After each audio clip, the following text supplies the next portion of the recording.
You know, a couple of years ago, the federal government signed the Not Too Young to Run bill into law. And ever since, a lot of Nigerians have been hoping to see very young candidates vie for political offices. Quite a number of them had made efforts, have expressed, you know, their intentions, have also thrown in their hearts at some point in time. Some have run in for governors, and we've seen relatively young people as well try their hands on the office of the president as well. Now, even at that time, quite a number of people insisted that, look, we need to give this some gestation period, some time for it to develop, and then eventually we'll start seeing more young people, you know, vie for political offices, you know. But even as we look at, let's look at the presidential candidates. We have them in their 70s, in their 60s, you know. Very few are below the age within the 50 bracket and all of that. But then, we're going to be looking at that. But in this regard, for the sake of this conversation, our conversation will be Road to 2023 Youth Participation in Politics. Youth participation in politics. Our guest today on the program is Taslim Ahmed. Now, Taslim Ahmed is also running for the office as a member of the House of Assembly in Adamawa State on the platform of Action Alliance, you know.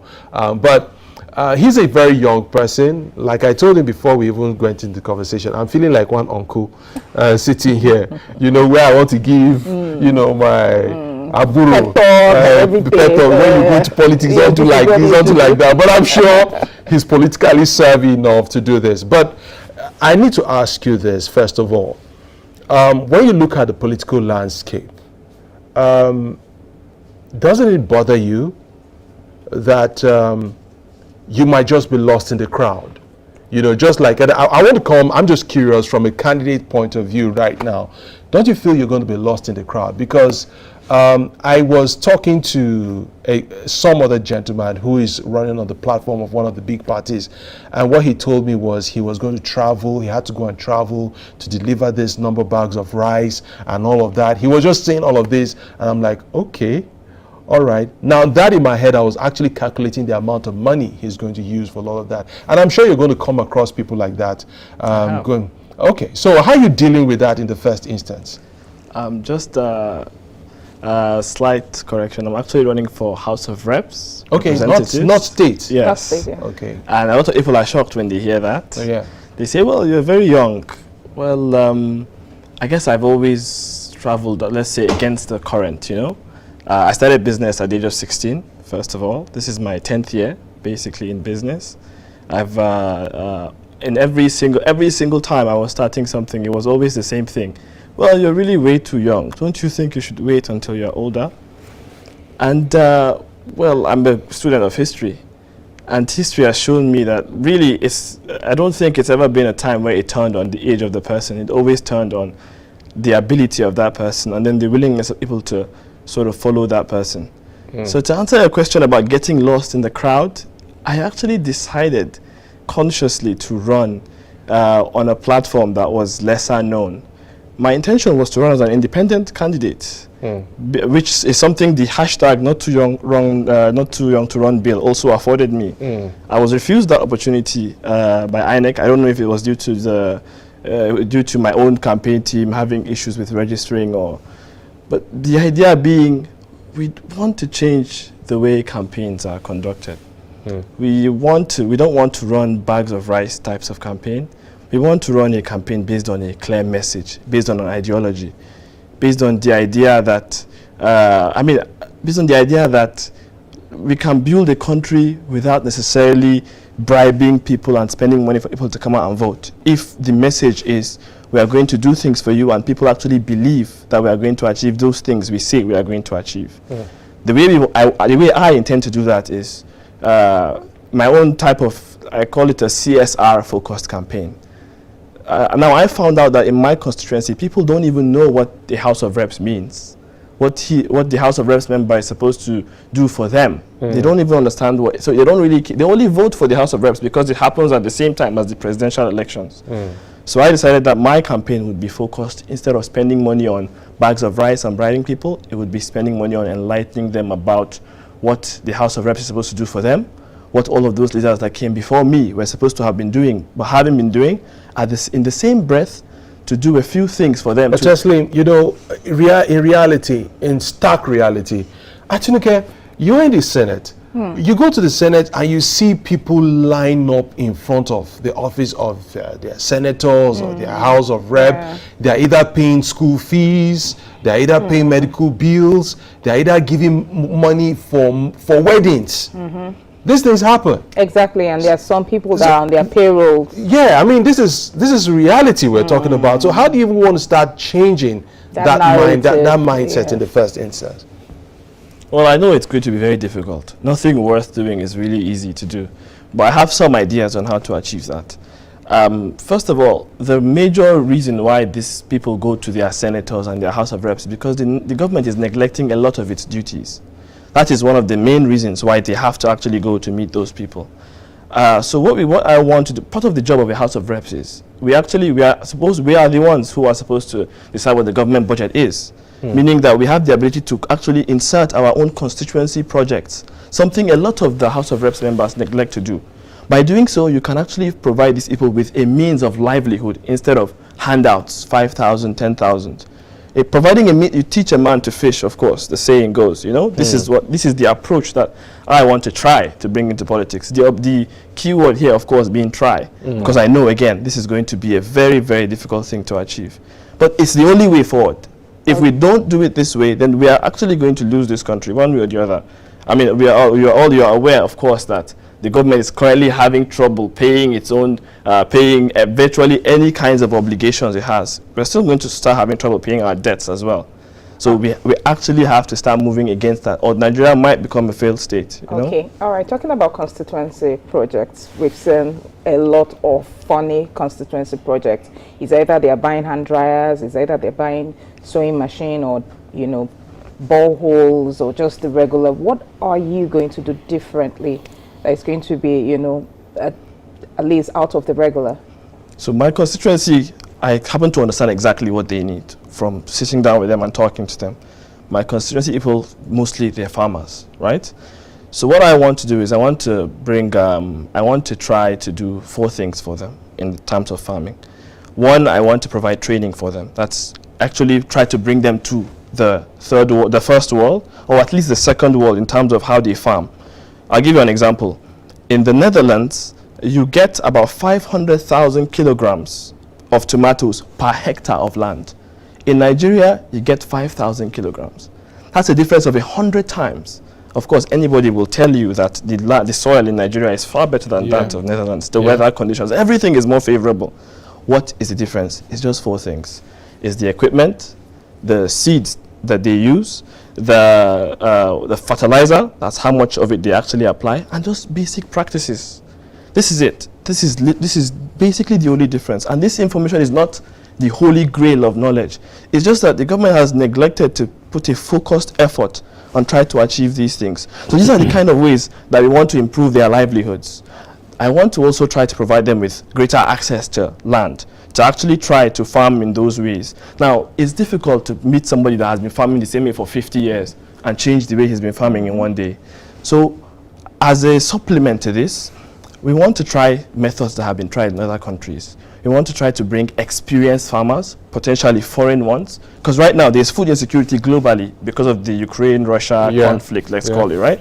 People are willing to explore new ways to, get more food, because there is a huge scarcity right now, which is what is causing the food inflation predominantly. So if we are able to get these people to come and organize large farmlands, at the very least, we soak up that excess unemployment in the rural areas, which is something that I want to try to do. Now, this is more of course, this is less the role of a member House of Reps in the traditional sense. It's more the role of, I would say, the federal government, the state government, and philanthropists. But we have to provide innovative solutions to these problems we are facing now, because these problems are special problems.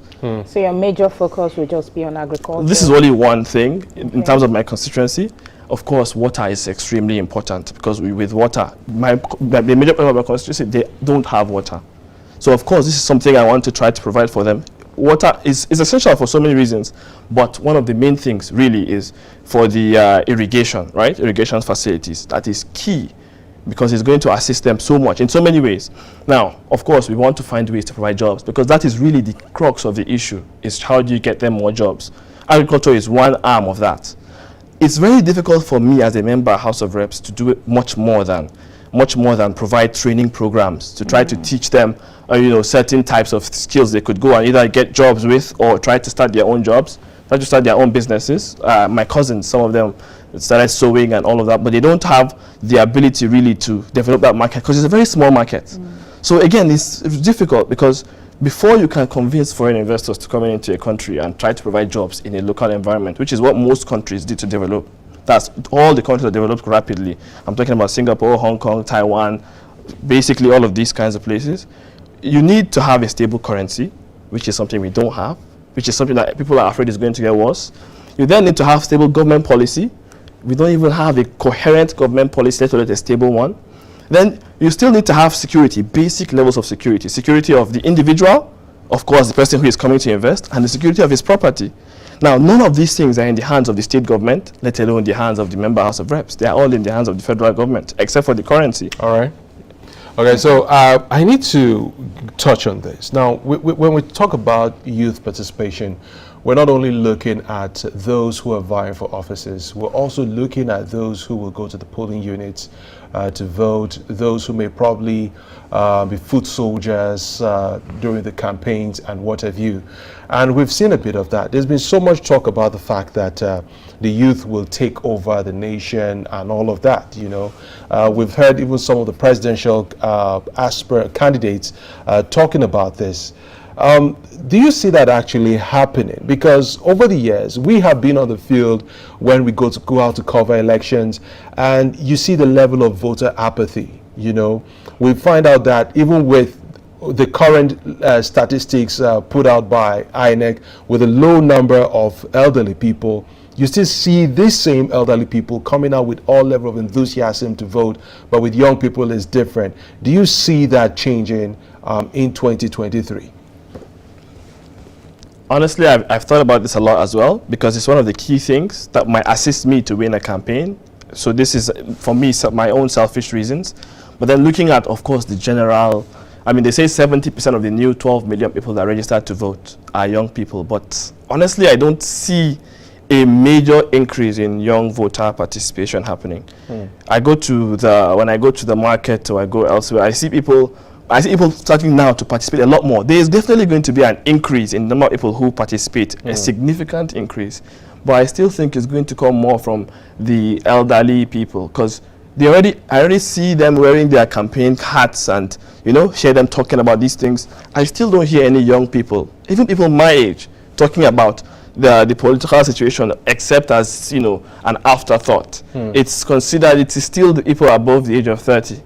So I'm not very optimistic that this is the time, but I can see, but there's going to be a gradual improvement likely. This is my own thinking anyways. Okay, so in other words, it's sounding not too hopeful for me. No, not very hopeful, to be honest. It's very sad. Now, okay, so one of the most fortunate things that has come out of the Buhari administration is that he has managed somehow to raise the political awareness of people. Now, of course, how he did that is a matter of debate. Some people say it's because the hardship is way too much and people have had enough. It could be that. But it's still a very good thing that there's a rise in that political consciousness. And it is definitely going to lead to more people coming out to vote. But again, you can tell early on, at least history has shown that you can tell what is going to happen in an election very early on, what kind of people are going to participate. And it's the same thing. It's the same, there's still that same level of, it's still the people who go out to actually, except in the rural areas, people who go out to get their voter cards are still mostly those people above that particular age that would stand in line and put that extra effort. The conversations are still happening around the older people, because it's possibly because the younger people don't actually know what's going on or don't understand if they can change it or don't believe they can change it. For whatever reason it may be, I don't understand. But I don't see much of an improvement, to be honest. Okay. Yeah. Okay, so let's quickly get to this. There's this general notion that the youths are not ready. Whenever a youth comes up, you see people, not really encouraging. They rather queue behind a successful and an elderly candidate rather than, support their own. What backlash? I would just want you to, put us through the backlash you've gone so far, especially from youth. It's funny. I've actually had, every time I go to meet someone, I say, because I'm trying to run a campaign that's funded by the general public. So every time I start going out and meeting people and tell them, okay, this is what I'm trying to do, they all, in fact, yesterday, someone was telling me, you know what, I think you shouldn't come out to run. You should probably wait until 4 years from now, try to support a candidate now, and then maybe come out later. And this is what is killing the youth, right? If the youth decided that this election, they were going to come out and vote, the youth have the majority of the votes. Between 18 to 43 is close to 70% of the total votes. Yeah. And somehow we still manage to elect those older people. Of course, part of the reason is because people are going to vote for PDP or APC generally. It's not because PDP is good or APC is good. It's a matter of branding. You know APC, you know PDP, you don't know Action Alliance, you barely know SDP, you might know a little bit about the Labour Party, but it is a matter of branding, which is why the only way for us to change that image, right, is for us to actually come out and be serious and build an actual party, actually go out and build that brand image. It's a lot of work. You have to be ubiquitous. You have to appear as much as the old men do on the same media, meaning we have to be given the same time and space on the media, that's on the TV. That's expensive. Yeah, it's very, and this is why, because this is the way it works is the economic system determines the political system, and the political system determines the economic system. So as long as they continue to have all the money, they will continue to control the political system. Of course, once in a while, you have that shake-up where people say, you know what, we've had enough, let's change it. But that can be a soft or a hard revolution. Soft revolution meaning people simply come out and decide, let's vote them out. A hard revolution, unfortunately, means, more aggressive means. We've seen that before in Nigeria's history quite a few times. Yes. Now, so this is, so in my case, I guess, I would say, even the young people don't believe in the young people. And that really is just like the case of women not believing in women. Yes, but it's funny. So I noticed in our own area, the women are actually more active than the men. It's something I was very shocked to learn about. It's one of the few places actually in Nigeria that this happens. Wow. And you think, no, curiously, since you mentioned that, let me just digress a little bit. I saw a poster. Is a campaign billboard or so, and the presidential candidate was of a different party, right? The governorship candidate was of a different party, and then it went down all that way. So it's like that particular community selected those they wanted to vote for. I have not seen or had to talk to anybody from Adamawa State. You're from Adamawa State. What is it looking like for the sole female candidate vying for governorship? So, just out of curiosity. So first of all, you have to understand that I'm highly inexperienced in this field. So I bring with me a fresh perspective. Yeah, very quickly, please, because we are running out of time. Everywhere I go, they're talking about Binani. Binani, that's her name. Everywhere I go, that's what they talk about. Somehow, I walk into a shop in a local town, in an actual real-life village, and they were talking about her after the primaries. So this means that something is happening there, and they say good things about her because apparently she ran a very welfare-oriented campaign, and people hear about that. People in Adamawa, that's the kind of thing they care about. This is what happens generally when the level of education, of course, is low. She had a landslide victory over but that was money-based anyways, I think. But I have to throw this in beyond that we now. We are running out of time. Just quickly. We're running out of time. Let's look at this. How about mentorship? Mentorship is a major thing. You're very young, apparently. So when you look back, I've come across quite a number of politicians, and they tell you about the mentorship they've had. What is it in your own case? Well, my mentorship has been purely visceral, meaning from books. I decided consciously in 2015 that I wanted to make a change in Nigeria. So I started reading about the great leaders of before.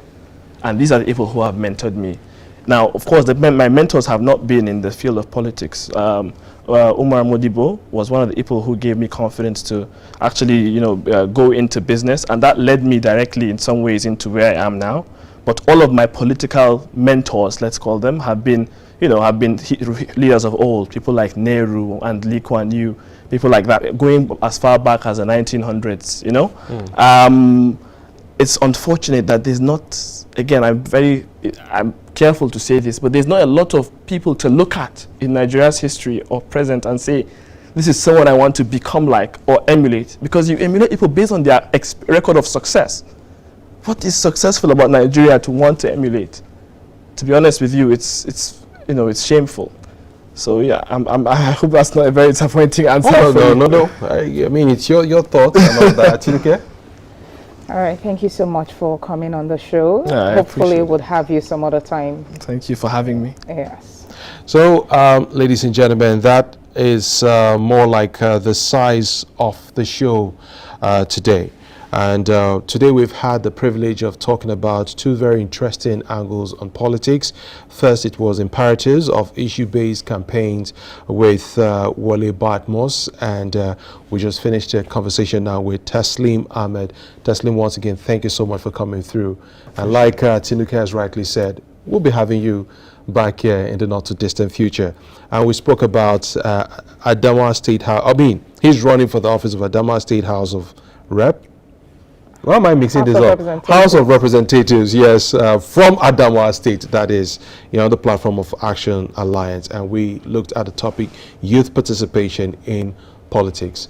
Well, that's the size of the program for today, and it's a weekend. Go out there, be good.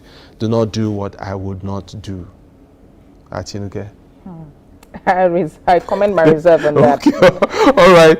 Have a wonderful day, and bye-bye for now. We'll be back with you same time next week on another interesting edition of the program, News Hub Extra.